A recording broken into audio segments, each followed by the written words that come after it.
For nearly a decade, this brand new international airport sat in silence. But today, it's open. Thriving, award winning, a symbol of a unified Germany at last. The story of how it got here is one of the most astonishing infrastructure disasters Europe has ever seen. Before we dive in, hit that subscribe button, because this is a story of ambition, chaos, collapse, and eventual redemption. The collapse of the Berlin Wall in 1989 did more than just reunite a divided city. It shattered the old order, dissolving the scar that had split Europe for nearly half a century. Overnight, Berlin transformed from a borderland outpost into the capital of a newly whole Germany. Yet with that heady promise came a new complexity. Suddenly, one metropolis had inherited the legacies of two separate worlds. Tegel, a utilitarian product of West Berlin's Cold War isolation, Tempelhof, an aviation relic immortalized by the airlift, and Schönefeld, a workhorse for the socialist East. Now these three airports stood awkwardly side by side, fragments of a fractured era. Maintaining all of them was costly, redundant, and a bureaucratic nightmare, especially as a tide of new Berliners swelled the city's ranks. If Berlin was to claim its place among the world's greatest capitals, it needed a new emblem, a singular world-class airport that would do more than process flights. It would heal a rift, proclaim unity, and open the city to the world. This was never just a matter of runways or terminals. Berlin needed to be bound together, and this airport would do it. The stakes were national pride, economic relevance, and the deep psychological need to transform a wound into a bridge.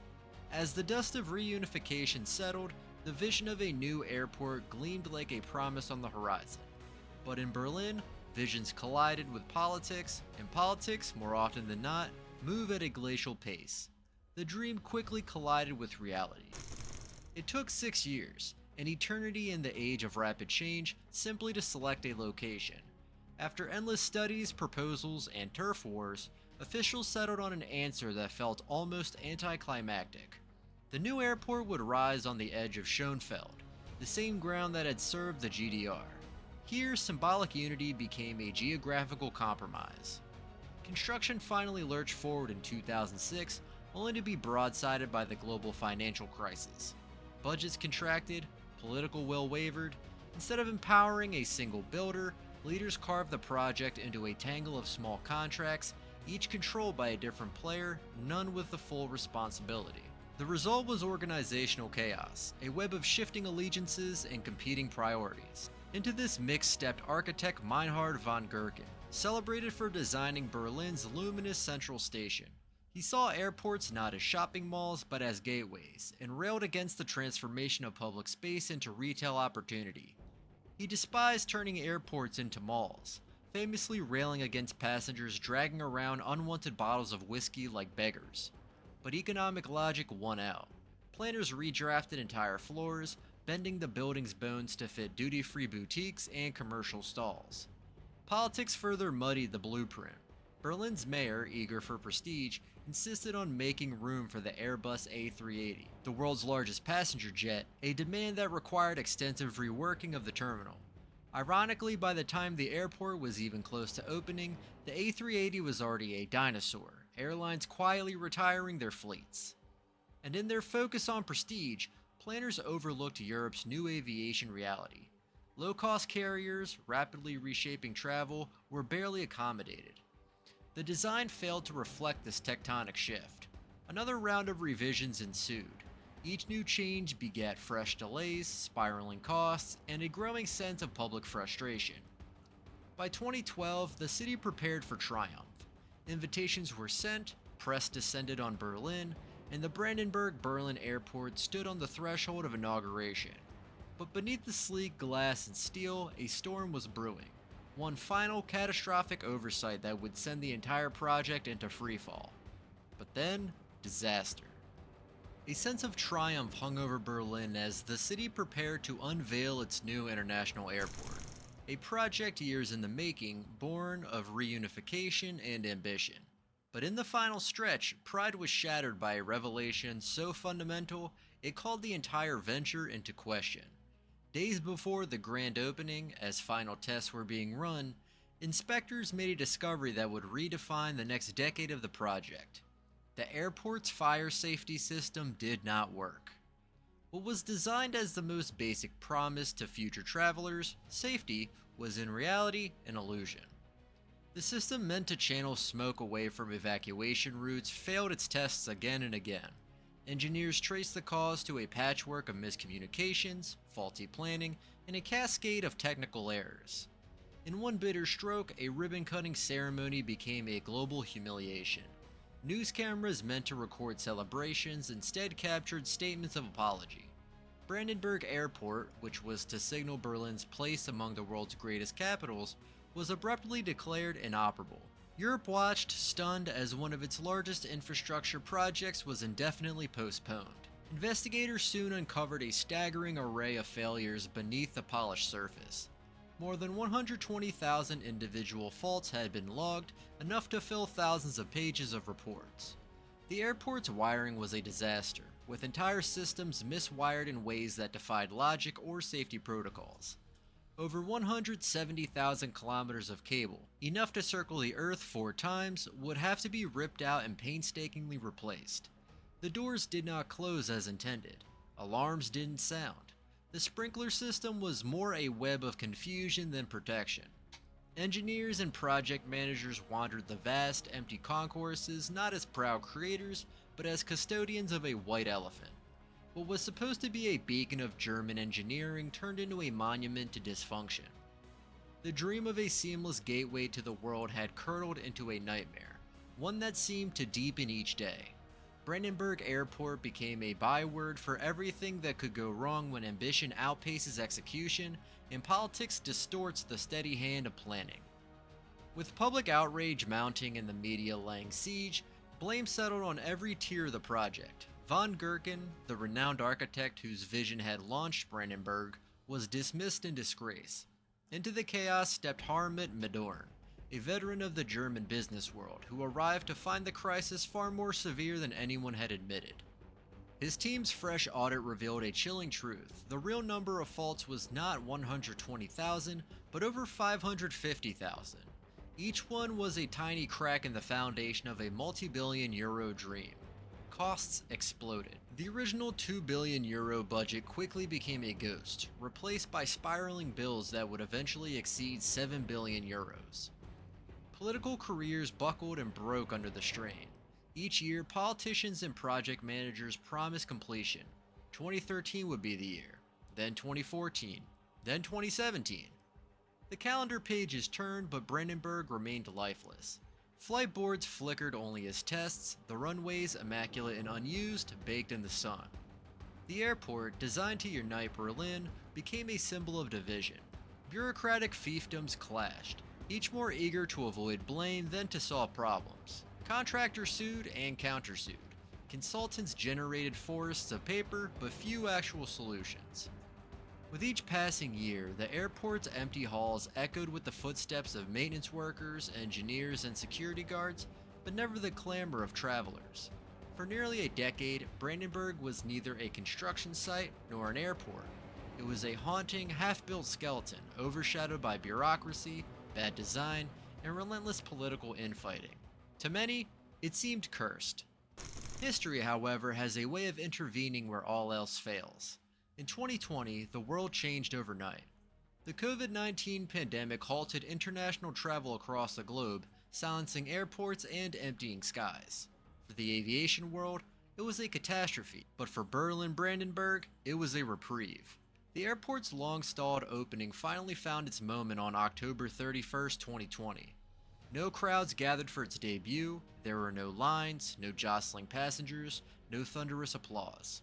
Instead, the absence of travelers, once the airport's greatest embarrassment, became its salvation.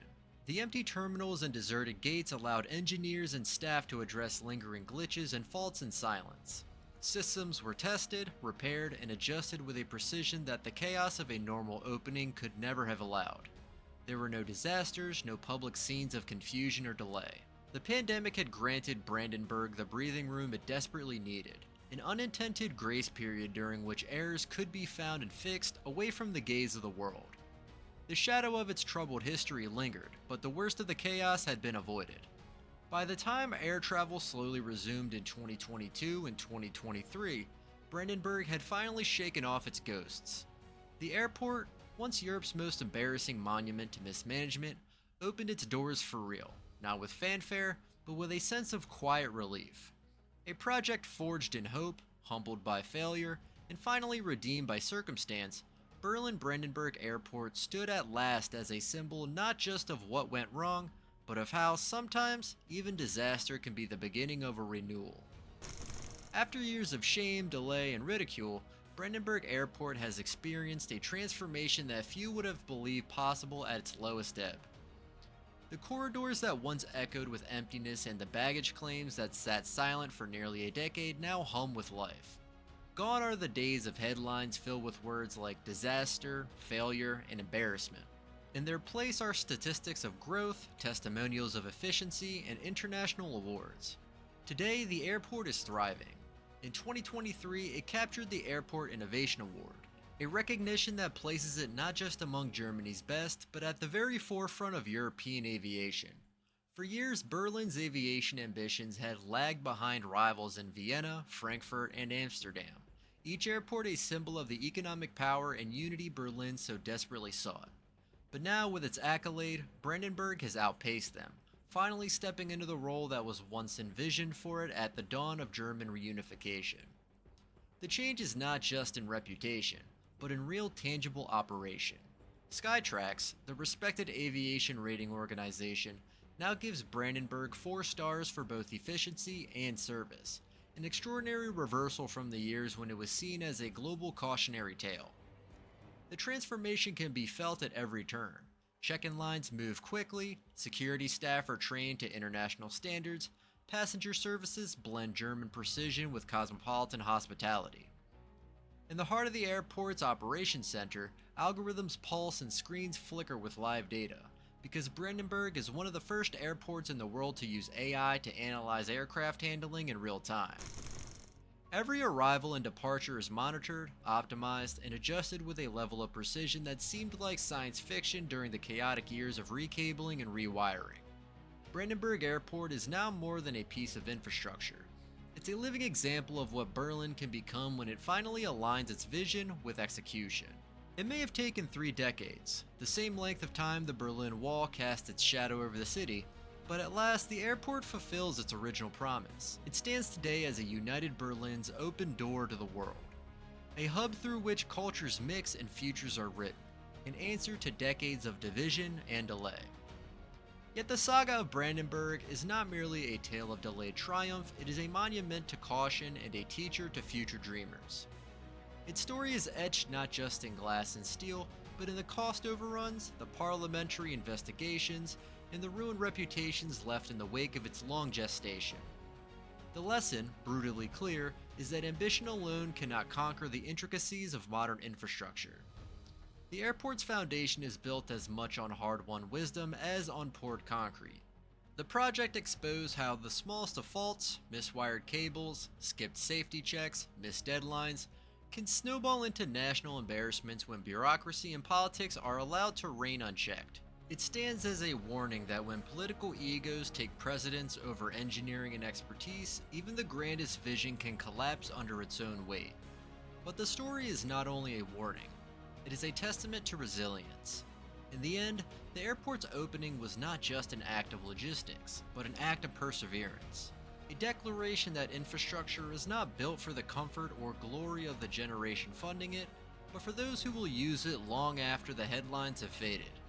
Every terminal, every runway, is a promise to the future, paid for in the patience and persistence of the present.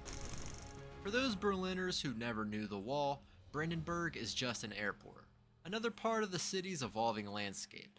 But for those who remember the barriers, the division, the longing for unity, it is something far greater. It is proof that no matter how deep the wounds or how protracted the setbacks, Berlin will always rise again, sometimes slowly, sometimes painfully, but always with an eye fixed on the horizon, ready to greet the world. The Berlin Wall stood for 3 decades, so did the dream of Brandenburg. One tore a city apart, the other finally brought it together. The airport is now open, thriving, and ready to serve generations who never knew division, only unity. But here's the question. Was Brandenburg Berlin worth its 7 billion euro and 3 lost decades? Or should Germany have started from scratch? Share your thoughts in the comments. Thank you for watching this video with us, and catch you in the next one.